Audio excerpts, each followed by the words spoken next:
ऐसी है कि दूसरे की आमदनी और अपना खर्चा ज्यादा लगता है। और बदलाव तो हमेशा होता आया है, सरकारें बदलती रही हैं, भैया जी आएंगे और चाचा जी जाएंगे। नमस्कार, मैं हूँ आरती और आप देख रहे हैं पब्लिक ओपिनियन फैक्ट्री। और आज हम आए हैं पब्लिक से बात करने। हम जानना चाहते हैं कि 2024 में सत्ता पलट हो रही है कि नहीं, कौन आने वाले हैं 2024 में। तो सर, आपके हिसाब से 2024 में कौन आने वाले हैं? हमारे हिसाब से 2024 में जिस प्रकार से लोग बता रहे हैं आदरणीय मोदी जी को, तो मोदी जी तो आएंगे। ओके, तो आप किसको सपोर्ट करते हैं? मतलब आप क्या चाहते हैं कि आपके हिसाब से कौन आएंगे? लोगों के हिसाब से तो ठीक है मोदी जी। हमारे हिसाब से मोदी जी के सिवाय अभी कोई प्रधानमंत्री पद के लायक उस प्रकार का कोई नेता हिंदुस्तान के अंदर नहीं दिख रहा है जिसको हम चुने या लोग चुने। तो ऐसा तो कोई है नहीं अभी, जो है तो सो यही है। तो हमारे पास एक ही ऑप्शन है कि मोदी जी, तो इनके सिवा किसी को जो है हम लोग। तो आप मोदी जी को क्यों चुनना चाहते हैं? मतलब मोदी जी को इसलिए चुनना चाहते हैं ना, मोदी जी का जो नीति है कहीं ना कहीं वो भारत को बहुत फ़ायदा दिया और लोगों को लगता है कि थोड़ा सा मोदी जी ने गलत भी किया। लोगों को लगता है, जिनको लगता है वो विपक्ष के है, तो विपक्ष का काम ही होता है विरोध करना, तो वो विरोध भी कर रहा है। मोदी बहुत अच्छा काम किया है देश के अंदर। ये कांग्रेस को कर देना चाहिए था, लेकिन कांग्रेस नहीं कर पाई, आज मोदी जी कर रहे हैं। क्या अच्छा काम किया? आप 5 काम गिना दीजिए। 5 काम का मतलब सबसे पहले तो हम आपको 370 के विषय में बताएंगे। भाई 370 हटा, ठीक है। उसके बाद में वो जो गैस का योजना था, उज्ज्वला योजना, और भी 2-4 ऐसे थे मोदी जी के योजना। सुनिए, जैसे धार्मिक स्थल पे एक राम मंदिर मान लो, संसद भवन मान लो, भारत वंदे भारत मान लो, कई ऐसे जो है हाईवे निकले भारत के अंदर। करतारपुर कॉरिडोर निकला, जहाँ से आज आंदोलन करने लोग आ रहे हैं। उनको ये मालूम होना चाहिए कि करतारपुर कॉरिडोर जो भी है वहाँ पे मोदी जी की देन है, वो खुला। ऐसे कई चीज़ें हैं। युवाओं के लिए मोदी जी क्या किए हैं? देखिए, युवाओं के लिए मोदी जी रोजगार दे रहे हैं, ठीक है। आपके हिसाब से कितना रोजगार दिए हुए हैं? हमारे हिसाब से मोदी जी अभी तो हम तो भाई अब ऐसे काउंट करके तो हम बता नहीं पाते, क्योंकि हमको रोजगार दिए मोदी जी। रोजगार नहीं, मोदी ने सिर्फ सपने दिए हैं 10 सालों के अंदर। इतने बड़े बड़े सपने दिए हैं कि जिसकी कोई हद नहीं है, और उनमें से एक सपना पूरा नहीं हुआ। कौन सा आपका सपना टूटा हुआ है? भाइयों बहनों, मैं ब्लैक मनी लाऊंगा वापस, काला धन वापस लाऊंगा। हमारी सरकार आते ही 100 दिन में गरीबी खत्म करूंगा। महंगाई बेरोजगारी पे काम करेंगे हमारी सरकार। कोई एक वादा हुआ इनमें से पूरा बताइए। मोदी जी ने तो राम मंदिर बनवा दिया ना, अब क्या चाहिए आपको? देखो, राम मंदिर बनाया, अच्छी बात है, आस्था है। वो आस्था पे आप वोट नहीं मांग सकते। राजनीति करना है तो धर्म से हट के राजनीति करो। याद रखें सरकार, धर्म से हट के राजनीति करो। धर्म है, सम्मान करते हैं, मंदिर बनाए, अच्छी बात है, लेकिन आप राजनीति नहीं करोगे। राजनीति करना है तो आप सत्ता छोड़ दो, पद से इस्तीफा दे दो, फिर धर्म करो आराम से। तो आपके हिसाब से 2024 में कौन आने वाला है? देखो, कोई भी आए 2024 में, you are the public servant अपना पीपल। आप जनता के नौकर हो, नौकर साहब से काम करो, मालिक बनने की कोशिश मत करो। जो जनता के लिए काम करेगा वो सरकार बेटर है, चाहे वो बीजेपी हो या कांग्रेस हो। बात ये नहीं हो रही, जनता के लिए काम करेगा वो बेटर है सरकार। सुनिए मैडम, भाई साहब ने कहा इतने लोगों के सामने बेरोजगारी पे कि मोदी जी बेरोजगार है। मोदी जी ने बेरोजगार, जनता बेरोजगार है भाई। कहा सुनना, जनता बेरोजगार है। मोदी जी बेरोजगार बढ़ाई है, पूरी बात सुन भाई, सुन ले पूरी बात। बेरोजगारी बढ़ाई है। आप लोग इनका बैग खोल के देखिए, बेल्ट बेचते हैं, दिन भर में 1000 रुपया कमाते हैं। ये देखो, थोड़ा सा बेल्ट खोल के दिखाइए अपना। कहाँ है बेल्ट? कहाँ है बेल्ट? इधर रखा बेल्ट किधर रखा? ये देखो, देखो 1000 रुपया नहीं कमाता है। अंधभक्तों को ना यही होता है, डेली कमाता है। आज महंगाई बेरोजगारी ना, आज पता सुबह से शाम तक। तो यार दादा, सुबह से शाम, ये देखो कितना झूठ बोला है, कब लगाने वाला है? और फिर हम इससे कहें कि हमको नौकरी लगवा दो। नौकरी कितना झूठ, ये झूठे नंबर 1 कब बोला मेरे? जरा देखो, ये होता है झूठे लोग, ये होता है अंधभक्त। ये देखो, ये होता है आज पता महंगाई। यहाँ आप एक ये अंधभक्त कितना झूठ बोलता है। कैसे, कब बोला मैंने, कब बोला? प्योर अम्बेडकरवादी है बेटा, झूठ मत। अम्बेडकरवादी चमार, झूठ नहीं बोलते। अम्बेडकर कितना झूठ बोल रहा है, निकम्मा झूठ बोल रहा है।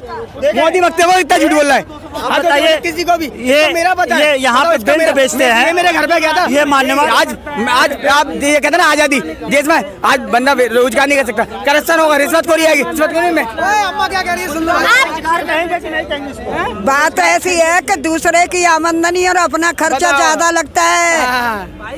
और बदलाव तो हमेशा होता आया है, सरकारें बदलती रही हैं, अंधभक्त भैया जी आएंगे और चाचा जी जाएंगे। चाचा जी कौन है? कौन है चाचा जी? अब तुम अपना अंदाजा लगाओ चाचा जी कौन है। चाचा जी कहते किनको है? भैया जी आएंगे, चाचा जी जाएंगे। भैया जी कौन है? भैया जी कौन है? भैया जी कौन है? अरे युवा जवान आएंगे, कोई बुढ़े थोड़ी आएंगे। तो युवा जवान आपके हिसाब से कौन है? कोई भी आएगा।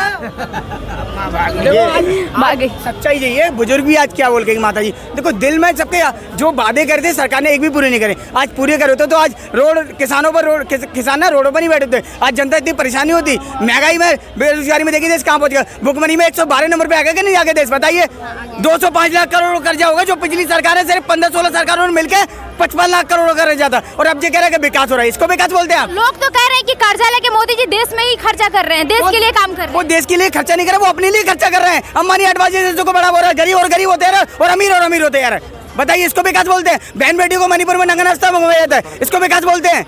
जिस पर कार्रवाई अभी तक नहीं हुई, मणिपुर अभी भी जल रहा है और शर्म आती है। बताओ, शर्म आनी चाहिए इनको। किसानों पर क्या कहना चाहेंगे कि जो आंदोलन कर रहे हैं उनके लिए सड़क रोक दिया गया है? वही तो मैं पूछना चाहूंगा इस बीजेपी गवर्नमेंट से रिसेंटली जो भी है, क्या वो किसान अन्नदाता जो अपने अधिकारों के लिए लड़ाई लड़ रहे हैं, क्या वो आतंकवादी हैं? क्या वो टेररिस्ट हैं? उनको जो इतनी कष्ट प्रोटेस्ट करने से रोका जा रहा है, इतनी कष्ट सख्ती लगाई जा रही है, बैरिकेडिंग लगाइए, कांटे कील, बताइए, आंसू गैस के गोले छोड़े जा रहे हैं, क्या वो कोई आतंकवादी है? वो देश के नागरिक हैं, वो अपना अन्नदाता हमारे, हम वो अन्न उगाते हैं, हम जीवित रहते हैं उससे अन्न खा के, और उनके लिए ना बताओ उन पर इतना अत्याचार करे जा रहा है अन्नदाता। भाई साहब देखो, जो बात है सबको ये लगता है पहले 700 किसान मरवाए थे, उसके बाद फैसला वापस लेना पड़ा, फिर उसके बाद अभी दोबारा मरवाना चाहते, क्या करना क्या चाहते? किसान नहीं है ये तो ये पूछिए, बताइए क्या है किसान नहीं? तो क्या है? किसान नहीं है ये सब। क्या है? ये मिली भगत है कांग्रेस वासियों की। मतलब किसानों को टाइम ही नहीं है, किसानों को तो टाइम नहीं। इस टाइम खेती बाड़ी का काम है, किसान कौन आएगा अपनी खेती बाड़ी छोड़ के? पिछले बार भी कहा था कि किसान सारे खेती बाड़ी में बिजी हैं, एक भी किसान नहीं है। ये बात तो पिछले बार भी कहा था ना, जब पहले किसान बैठे थे यही शब्द कह तो रहे वो थे। जब भी किसान नहीं थे तो फिर मोदी जी माफी किससे मांगे थे? किसी से नहीं मांगे। पार्टी हम बीजेपी ना हमेशा से थूक के चाटने का काम करती है। बीजेपी पहले फैसले ले आएगी, फिर रिपीट लेना पड़ेगा। तो आप ऐसा काम करते क्यों? ऐसे कानून लेके क्यों आते हो जिसके कारण लोगों को आंदोलन करना पड़ता है? पहले कृषि कानून लेकर आंदोलन किसानों करना, फिर आप बीरेक्टी लेकर जवान मरवा दी। उसमें आप करना क्या चाहते हो? आप ऐसी योजना लेके आओ सोच समझ के, जिसके कारण लोगों को खुशहालता मिले, सफलता मिले। ऐसी सरकार ऐसी योजना लेके आओ ना, आप ऐसी योजना लाते क्यों? किसान कह रहे हैं कि एमएसपी पे गारंटी मिलनी चाहिए। बिल्कुल मिलनी चाहिए। देखो उनको वो मांग रहे हैं, उनको राइट्स दे, उनका दे दिया। लेकिन इधर से कह रहे हैं कि अगर हम एमएसपी की गारंटी देंगे तो देश पे कर्जा बढ़ेगा। देश पे तो अभी क्या हो रहा है? अभी भी कर्जा बढ़ी गया ना, जब एमएसपी नहीं दी फिर भी कर्जा बढ़ रहा है। और सिर्फ खर्चा किस लिए? अपने ऊपर खर्चा करा जा रहा है, गरीब और गरीब होते जा रहा है। देश पर कर्जा इतना होगा और विकास 1% नहीं हुआ। बताइए। जनता कह रही है कि राम मंदिर बनवा दिया, वंदे भारत बनवा दी, ये खर्चा नहीं है? मोदी जी नहीं कर रहे हैं इस पे? जे मोदी जी ने अपने घर से लगाया क्या? प्रधानमंत्री जी ने अपने घर से लगाया क्या? वो फंडिंग आई थी, चंदा आया था, जो भी आया था उसमें से हुआ ना, अपने घर से तो नहीं लाए वो। You are the public servant. मैं पहले कह सकूँ, जनता के नौकर हो, नौकर हिसाब से काम करो, मालिक हो। मोदी या राहुल? देखो राहुल और मोदी की बात नहीं हो रही है, बात हो रही जनता की, जनता के हित की। प्रधानमंत्री कौन बनेगा? प्रधानमंत्री कोई भी चलेगा, मोदी जी, राहुल गांधी, बहन जी, मायावती जी, कोई भी। कैसी बातें कर रहे हो भाई साहब? मतलब बीजेपी के अलावा कोई भी चलेगा, बीजेपी नहीं चाहिए। Repeat not now. अब नहीं होना चाहिए बीजेपी। बहुत हुई महंगाई की बार, यही कहते थे, बहुत हुई महंगाई की बार, अब की बार बीजेपी सरकार। मैं कह रहा हूँ बहुत हुई महंगाई की बार, अब की बार विपक्ष सरकार। विपक्ष में कोई भी चलेगा, मोदी जी नहीं चाहिए। अब विपक्ष में कौन है ऐसे बड़े नेता? बड़े नेता कैसे गिना दूं? दो नेता का नाम बताइए जो मोदी जी। दो क्या, मैं एक ही नेता का नाम बताई दूं? बहन कुमारी मायावती जी। मायावती जी 4 बार यूपी की चीफ मिनिस्टर रह चुके हैं।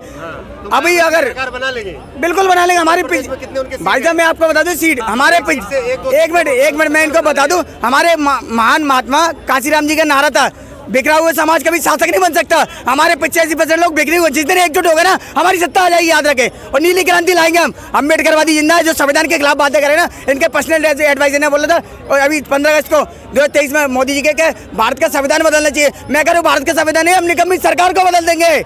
इस हमारे अंदर है बाबा साहब बदलना चाहिए। विवेक देवरा ने बोला था 2047 में भारत का संविधान बदलना चाहिए, लेकिन हम ऐसी निकम्मी सरकार को बदल देंगे जिसके रहते हुए ऐसी बातें हो रही हैं।